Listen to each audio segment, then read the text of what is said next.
পটুয়াখালীতে ২৬,৮৮০ piece can নিষিদ্ধ Chinese বিয়ার সহ ৩ যুবককে আটক করেছে কলাপাড়া মাদকদ্রব্য নিয়ন্ত্রণ অধিদপ্তরের সদস্যরা।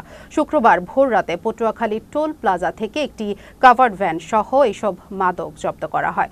পটুয়াখালী মাদকদ্রব্য নিয়ন্ত্রণ অধিদপ্তরের সহকারী পরিচালক এনায়েত হোসেন জানান, চায়না থেকে নৌপথে এসব মাদক পায়রা বন্দর হয়ে কলাপাড়ায় আসে।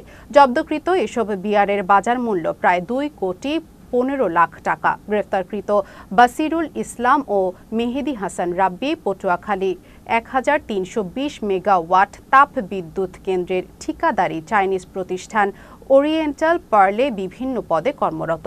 আর রুবেল মুন্সি জব্দকৃত কাভার্ড ভ্যানের চালক। মাদকদ্রব্য নিয়ন্ত্রণ অধিদপ্তর জেলা কার্যালয় পটুয়াখালী একটি গোপন সংবাদের ভিত্তিতে বিভাগীয় স্টাফদের সমন্বয়ে একটি রেডিং পার্টি গঠন করে টিয়াখালী মোড়ে অবস্থান নেই।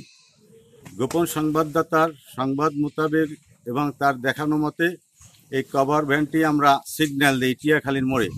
আমাদের সিগন্যাল অমান্য করে এই কভার ভ্যানটি পটুয়াখালীর উদ্দেশ্যে যাত্রা করেছিল হাইওয়েতে। আমরা তার পিছু ধাওয়া করি, তাকে ধাওয়া করতে করতে পটুয়াখালী টোল প্লাজা তাকে আটকাতে আমরা সক্ষম হই। সেখানে আটকিয়ে গাড়ির ভিতরে ৩ জন লোক পাই, আর বিয়ার পাই ১,১২০ ক্যান, প্রতি কেসে ১,১২০ কেস, যার প্রতি কেসে ২৪ ক্যান করে ২৬,৮৮০ ক্যান বিয়ার উদ্ধার ও জব্দ করি, যার আনুমানিক মূল্য ২,১৫,৪০০০ টাকা।